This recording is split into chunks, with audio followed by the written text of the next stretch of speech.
So what we're going to do is we're here to expose it, let people tell their story, and let everybody in the public see the horrors of the court system in Suffolk County, New York.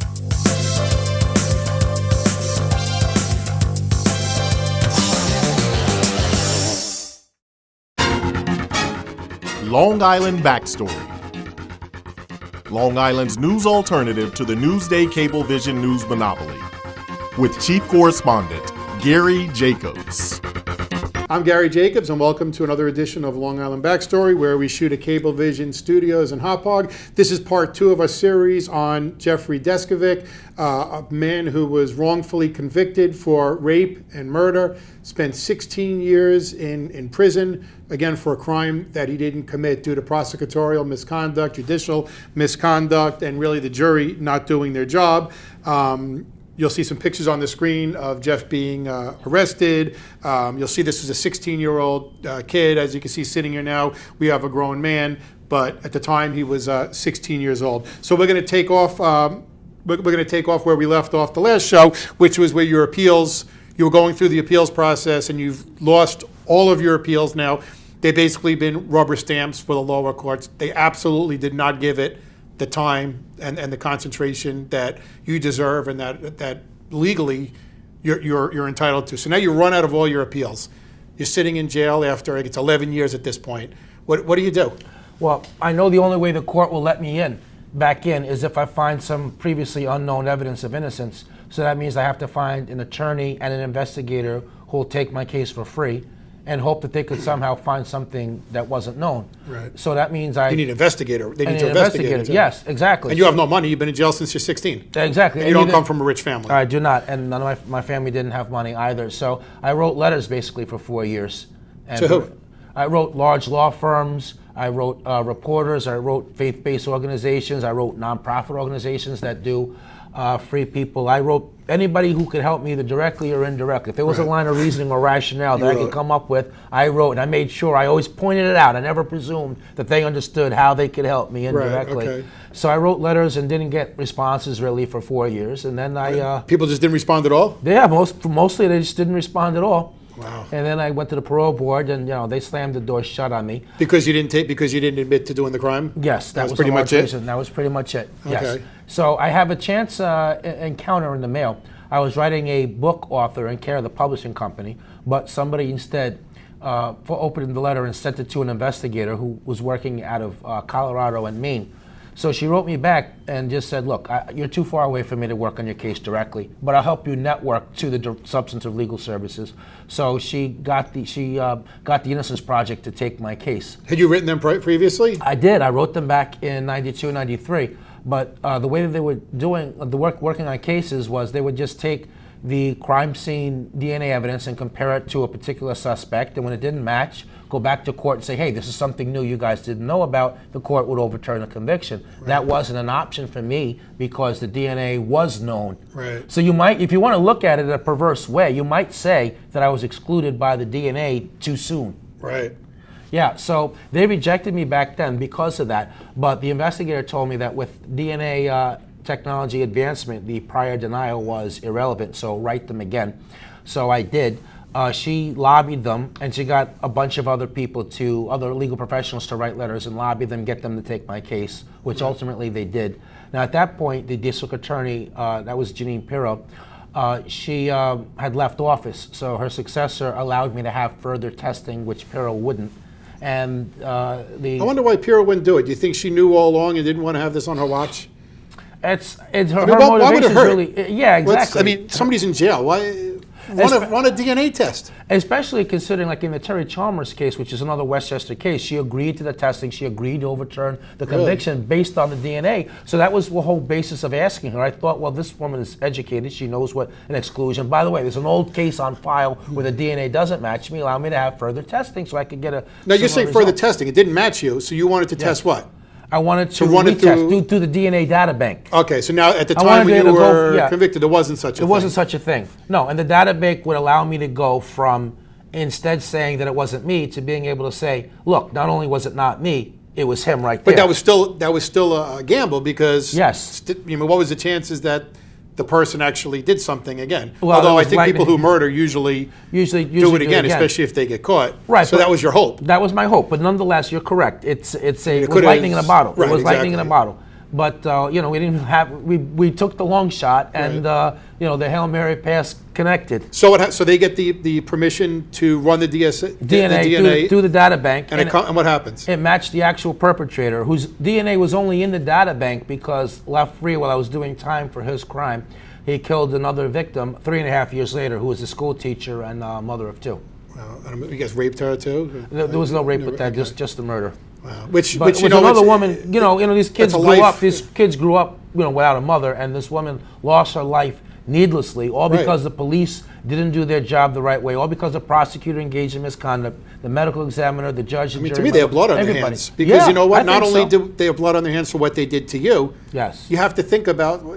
First of all, she's convicted for one other person. Who knows if he killed anybody else? Exactly right. I mean, the chance that he, it's not unreasonable to think that he did it. So this Right. woman was murdered Yes. unnecessarily because you would have been in jail for your 16 or your 16 to life. Yeah, 15 to life, but yeah, at 16 years. You're right. Right, That's so- true. And the other thing, too, I want to point out is that, remember, there's no murder in Peekskill for 20 years, and now all of a sudden there's 2 murders in 3 years. Which we should've- know the kid we sent away, the Didn't do it. DNA didn't match him. Right. What, you mean to tell me it didn't cross anybody's mind? Well, let's check the DNA against him. And to top it off, we both had the same prosecutor, so you can't convince me. He knew about it too. You can't convince me that between the cops and the same prosecutor Right. didn't cross somebody's mind at Somebody. least once. Right, to say, hey, you know what? There's But too it much was- of a coincidence here, and I'm sure stuff probably matched the crime. Right. So it was just, Similarities and Right, things but- like that. exactly, but they just felt it's better to let a sleeping dog lie, right? And so I paid the price for that decision. So now you're in there in the Innocence Project. What happens? I mean, they call you and they say, hey, Jeff, we The got lawyer- great news. The lawyer came What- to see me, and she said, yo, Jeff, we got great news. First, the material's been tested, and that right away threw me for a loop. I'm like, what are you talking about? It's not supposed Oh, you to be didn't know it was tested. going to be done at that No, point? it was not supposed to be done for a month later. Okay. But Why would you wait a month, sir? If somebody's in jail, Yeah, well, you think just- within 24 hours somebody would... do you think the prosecutor in the system is giving that much consideration Right. to the prisoners? Right, exactly. But Okay, still, so- it's no, scary well, when you think about it. Of course it is. That you would Just want the them chance to do that somebody's in jail, you'd say, I don't want this guy to spend one more night in jail if he doesn't. If he did, he did. Right. Of course. I agree with you. So they come to there and they say, we got good news. And then they say, look, the results, it matched the actual perpetrator. You're going home tomorrow. Really, that fast? Yes. And I'm Now, like, did they speak to this person first, or they just matched and that was it? well, on the prosecution side, I mean, they ran some No, you see, because confirmatory tests. it matched that this person, it And matched then the murderer. It matched the murderer, right. But they also had sent a district attorney investigator to question him, and he ultimately Oh, and he admitted it. confessed to the crime. And he also admitted it to a reporter on video camera. So just to be clear, there's no coerced confession in that instance at all. Okay, so at some point they let the Innocence Project, who was my representation, know. So my lawyer came up and told me, look, you're going home tomorrow. And I was so stunned that I actually said, no, I'm not. And we went back and forth 3 times, right? Because all they do is fight me and win, right? So I'm and then once I was finally convinced, because the lawyer asked me for my clothing and shoe sizes. That made it real for me.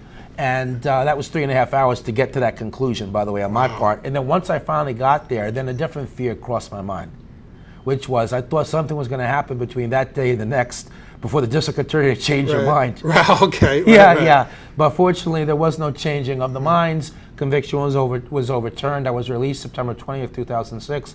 Went back to court November 2nd, 2006, where all the charges were dismissed. So you just against walk me. in, they dismiss all the charges? Did somebody say I'm sorry? Or None of the people who were originally involved. I mean, the prosecutor was in the courtroom and the judge, but neither of them were their counterparts who were originally involved. But they were still working up there, so they could have been there. What's that? They were still working in the county, right? So they could have been. In fact, I think somebody was promoted, weren't they? Yeah, the lieutenant who oversaw everything, the police lieutenant, became the police chief in Peekskill, and they stayed with him another 6 or 7 years even after I emerged.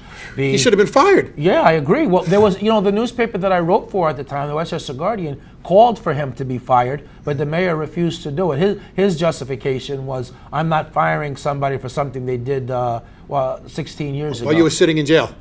Yeah.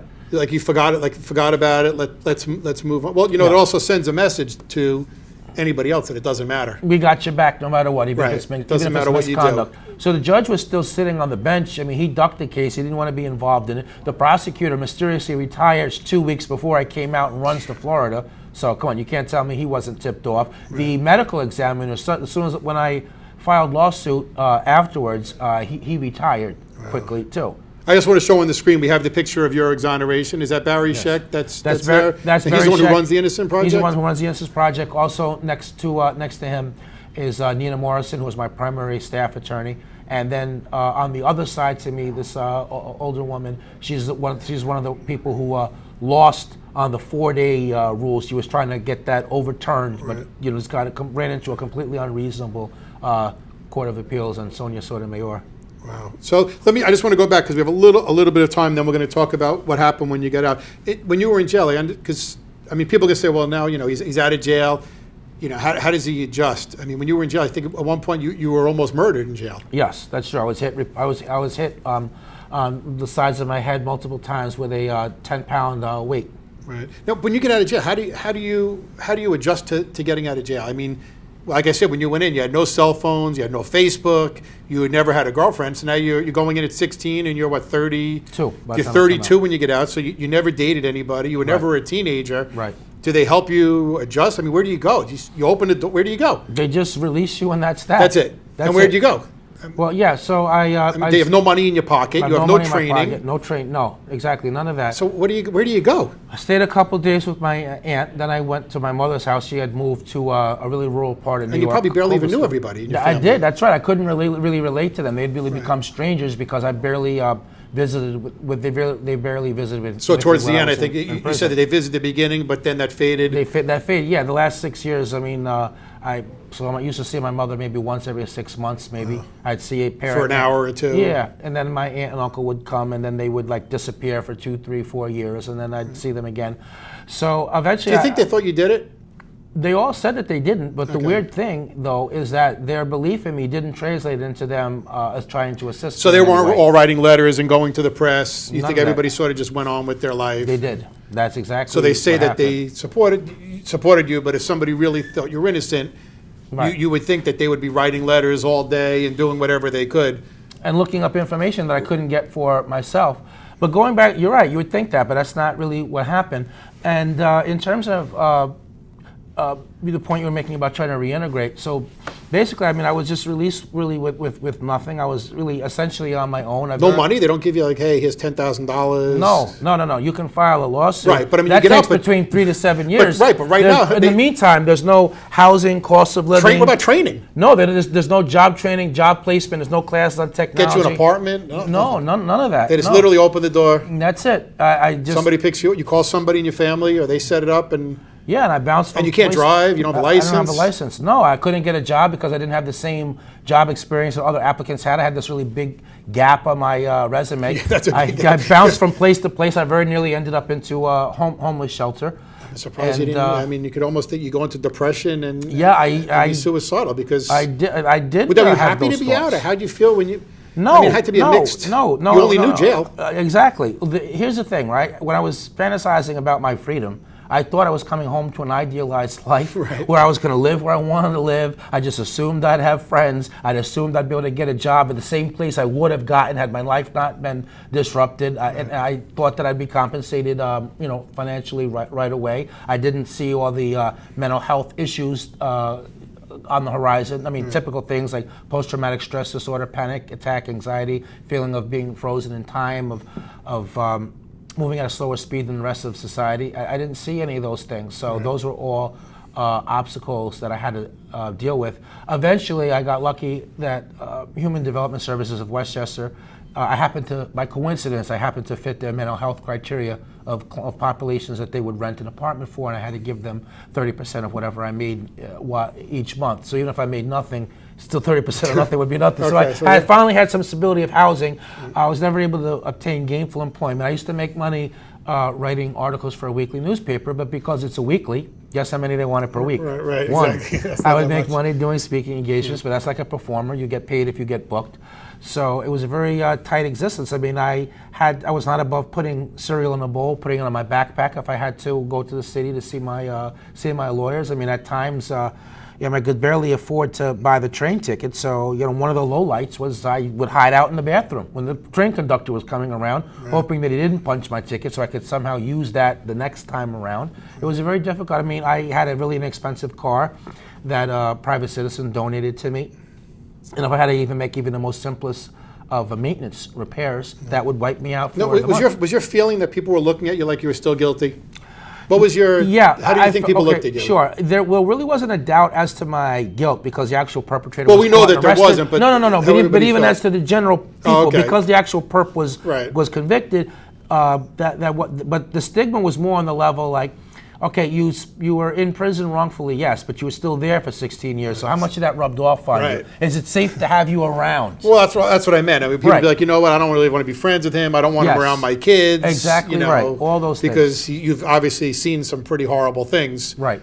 While you were in prison. That's right. So now you get out and you try to read. I want to jump in though and just add. I want to just give a special thanks to Mercy College, which they allowed when I was on my way to the shelter, just a couple of days away, because everybody was refusing to take me in. Right. Okay, Mercy College, which had already offered me the scholarship and the tuition. The tuition and the books, rather, they upped the ante and they allowed me to stay on the college campus. Wow. And they gave me a meal plan, which is helpful because every now and then I wanted to eat. Yeah, I'm sure. And have good food too. So I wound up graduating Mercy College with a bachelor's, and then in 2013 I graduated John Jay College of Criminal Justice with a master's degree, Master of Arts, where my thesis was on wrongful conviction and the causes and reforms needed. Right. That's great. So now you sort of dedicated your life, though. You have these degrees, but you dedicated your life to freeing people who are wrongful conviction, changing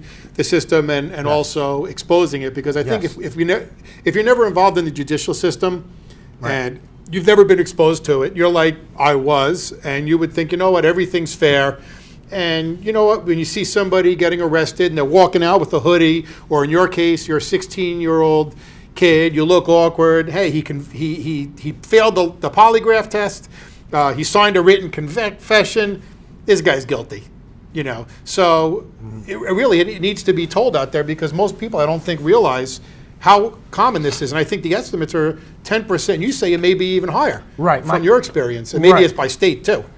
Well, it's not. Well, I guess it could be by state, but I mean that's hard to really measure, because you're only really measuring exonerations. You're not actually measuring wrongful convictions. Right. So there's a Wayne State University study came out some months ago that estimates as many as 10,000 new people may be wrongfully convicted each year. U.S. News and other publications estimate that nationally 50,000 to 120,000 people may be wrongfully incarcerated. I think the percentage is 15 to 20%. I mean, looking like Brooklyn, for example, where we finally had a change in district attorney, Ken Thompson took office, and in 2 years, through having a conviction review unit, proactively reviewing old cases, looking for wrongful convictions, 17 people were exonerated. Wow. So imagine if we did that through other places where we have these. And why wouldn't you? And why wouldn't you? I mean, in humane society, why wouldn't you do it? Either you're going to confirm the guilt to somebody, which if they're guilty, you're not guilty. That's it. Somebody's for pay murder. The price. But if the person's innocent, I mean, let them out and refocus investigation. Let's get the actual perp. Right. Now let me ask: how many of this is wrongful convictions? Now, what about the people that I see a lot that they admitted to it and they took a plea bargain? I think that's even more common, that somebody says, you know what, I'm up against something bigger than myself. They know that prosecutors lie. They hear about cases where evidence was withheld and they don't have any money, and say it's an African-American person, they have no money, and they fit the profile, and they just say, you know what, I'd rather take my 5 years in jail than face life in jail. Because a lot of times their appointed attorney will tell them, hey, take this plea, you're going to get convicted. Take the plea. How often do you think that happens? Because you're not counting that, right? Well, some people have been exonerated that have pled guilty, but Judge Kozinski has estimated, Judge Rakoff, that there may 10% of wrongful convictions are caused by guilty pleas. And the scenario you're talking about is a friend of mine, Rodney Roberts from New Jersey, who was coerced into pleading guilty to a crime he didn't commit. The attorney told him, look, you're going to get convicted here, right, and you're going to get life in prison. Well, just plead guilty. Yeah, you're going to be out. You're going to be out in 2 years. Right, take this 2 to 7. Right. Except that because he continued to maintain his innocence in prison, he did the whole 7. Then because New Jersey had a civil commitment law, he did another 10 years civilly committed before he was ultimately exonerated by DNA testing. Wow. And he was in fact African American. So the case in point of what you're describing in the generic. And that happens all the way down. I mean, yes. I'm more involved even in minor crimes. In family court all the time. People go in and somebody files for an order of protection that's a fake order of protection, and they come out and they say, you know what, I was in chambers with the judge. They're going to convict you. So you know what, just sign this paper that says that you did it, you're not really pleading guilty, you'll get the order of protection, and you're done. Well, what they don't realize is now they can get a violation for it, and the next time they go to court, if it's another false one, but they all build on top of each other. Well, he was already found guilty once before, so he probably did it again. And this happens all the time, that judges tell the lawyers in chambers, listen, they're going to be convicted. And a lot of times, like in your case, the lawyers, the prosecutors, they're all part of the same thing. They don't want to be the one to fight the judge, because a public defender, they may want to get more cases. You know, guardians or forensics may want to get more appointments. So a lot of times they just go with the flow. I want to agree completely with what you just said, and I want to add, a lot of people, they're just thinking about getting out of jail. They're not thinking about the collateral effects of having a conviction. They're not thinking about how that's going to make it hard for them to get an apartment, they're not the job, and they're not thinking about their voting rights. But Jeff, it may not necessarily be wrong, because if they do go to trial and everybody's against them, it could be worse. It's a bad situation. It is a bad situation. We have to make it where it's fair, where people believe and truly are getting a fair day in court. Well, we're pretty much out of time, and it's very important that we talk about the Jeffrey Deskovic Foundation. That I know you did get a nice settlement. You went to court, and honestly, you didn't get nearly enough money, because how could you put a price tag on what you went through, going in jail at 16, coming out as an adult? There's no money that can do it, but I know you put a huge percentage of your money into your own foundation, and people can donate to it. We'll put the number on the bottom of the screen, and this is something that you can truly make a difference. I mean, if somebody would have donated money to fight for you, they could have prevented you from being in jail. So, you know, for this long, and really, you can make this is one of those charities that you can get involved in. You can meet the person. You've helped people get out, and I can introduce them to our work. And I want to share with our viewers that, far from this being some kind of device to put money in my pocket, it's actually cost me money. Well, that's why I wanted to get a point. It's not a money maker for you. No, no, but but it's a labor of love. Right. And the other thing I want to share, people think that making donations is something only the wealthy or middle class can do. Politicians raise huge amounts of money.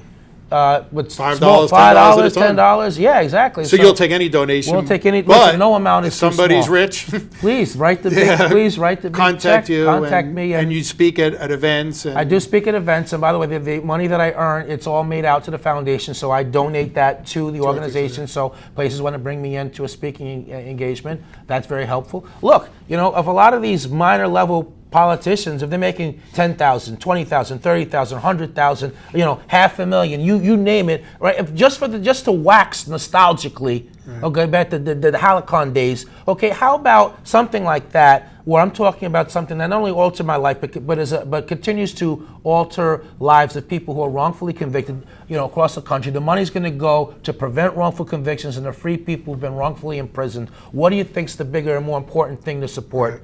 So that's what my appeal is. Puts it in perspective, hearing.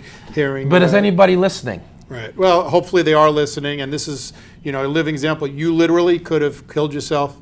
You could, if they didn't take your thing, you may have killed yourself. You may have been killed, or you may have spent the rest of your life. You would have spent the rest of your life in jail if it wasn't for the Innocence Project, and of course they needed money too. Okay. So we'll put on the bottom of the screen all the ways you can reach Jeffrey Deskovic. He's on Facebook, he's on Twitter. Please share his organization. Our website, you have a website. Go ahead. Deskovic.org, Deskovic.org. Okay, and please, again, you could also reach them if you forget those numbers. You can go to Long Island Backstory. You can send us a message, and we will put you in contact with Jeffrey Deskovic. Jeff, thank you very much for joining us, and on behalf of, I guess, America, the United States, I apologize for what happened to you, because I think if we sit back and don't do anything about it, we're all responsible. Thank you very much. I apologize on our behalf. I really appreciate that sentiment. It means a lot to me. Thank you very much.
I'm one unlucky guy. The chance of being involved in a robbery is 1 in 757. The chances of being struck by lightning. 1 in 750,000. Please fasten your seatbelts for unexpected turbulence. The chances of being a victim in an airline crash? 1 in 29 million. Hey, could I get some peanuts? The chances of being involved in a car crash are far greater than lightning strikes and plane crashes. And if you are texting while driving, your risk of crash increases 23 times. Now, I may be an unlucky guy, but I don't have to be part of that statistic, and neither do you. Drive responsibly.